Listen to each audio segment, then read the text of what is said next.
My name is Harper Lane.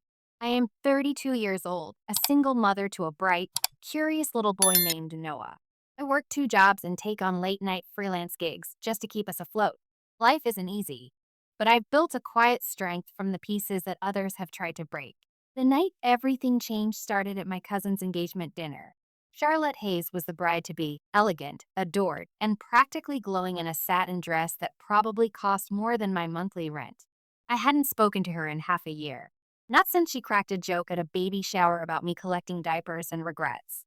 I let it slide then, smiled to keep the peace. But the sting had never left. So when I received the invitation, cream cardstock, gold lettering, perfectly pretentious, I hesitated.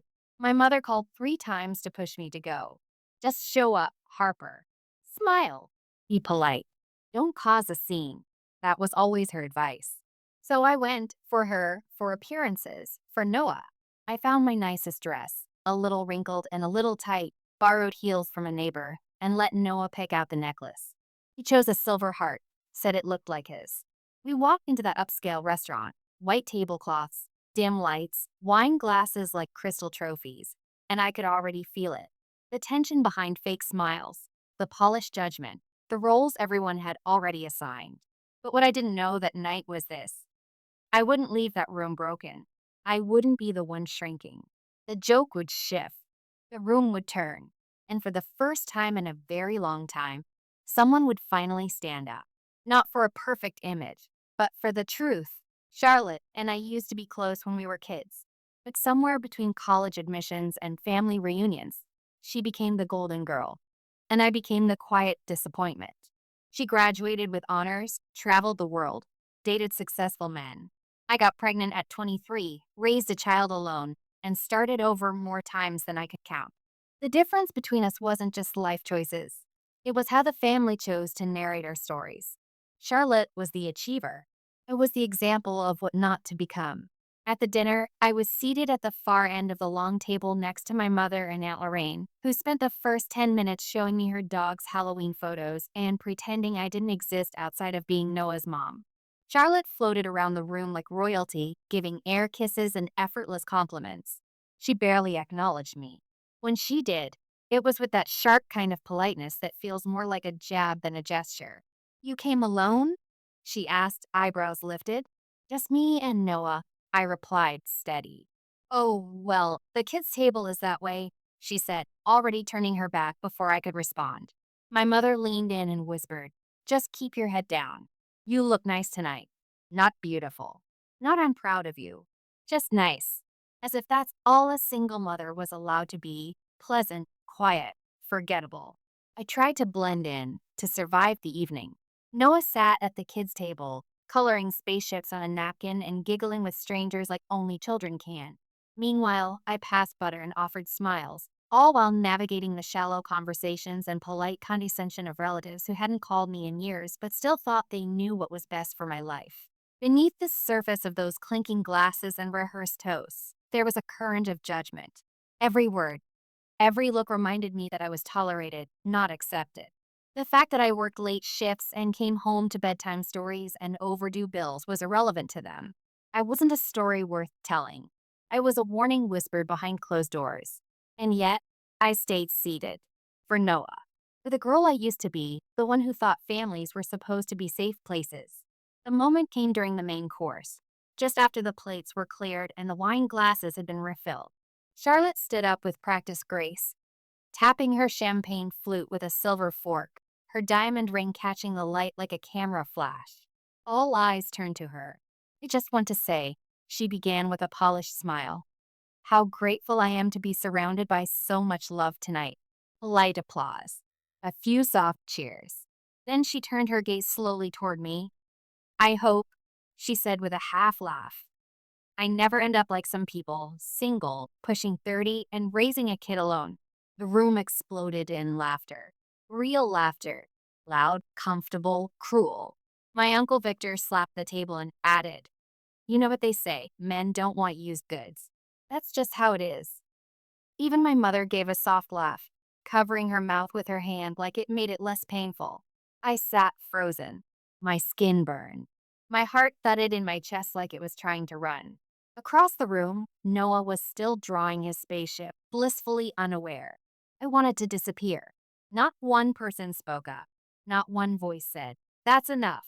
Charlotte, satisfied with the laughter, moved on.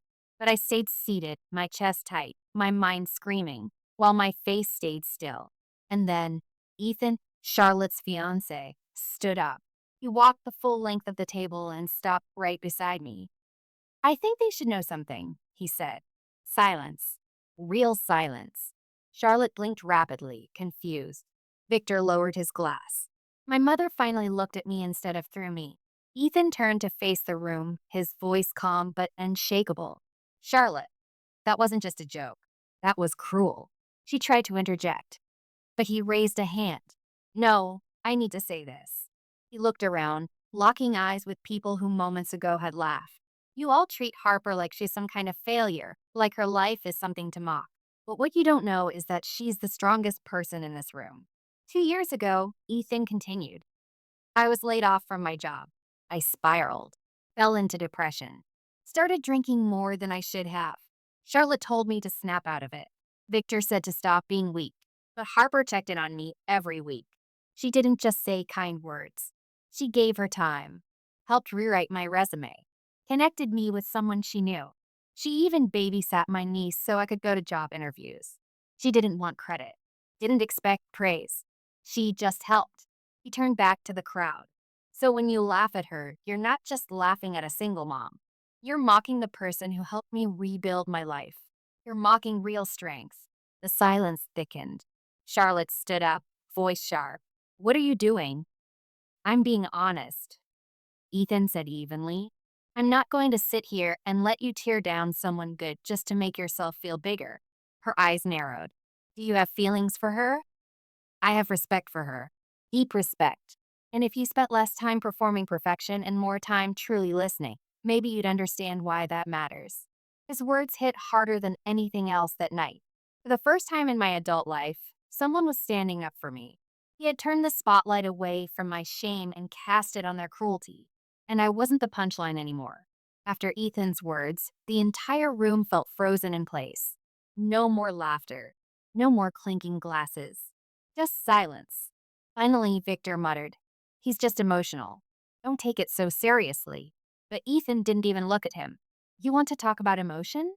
Let's talk about what it takes to raise a child alone, to work 2 jobs, to give your time to someone else without asking for anything in return. That's not weakness. That's strength." Then he turned to me again. "You didn't deserve that. Any of it." My throat tightened. I wanted to say thank you, but nothing came out. So I nodded. And it was enough. My mother looked at me then, really looked. For the first time, there was something in her eyes that resembled regret. I didn't expect an apology. Not from her, not from Charlotte, not from anyone. But I felt something shift, like the first breath after being held underwater too long. Ethan didn't touch me, didn't try to rescue me. He just stood there close enough to say without words, "You are not alone." And in that stillness, in that tension that had finally cracked, I saw something deeper than revenge. I saw recognition. They hadn't broken me. They'd simply revealed themselves. And for once, I didn't shrink. I didn't retreat. I stood taller than I ever had before. I turned to Noah. He looked up from his napkin spaceship with a smile as wide as the sun. "Ready to go home, baby?" I asked. He nodded and slipped his hand into mine without hesitation.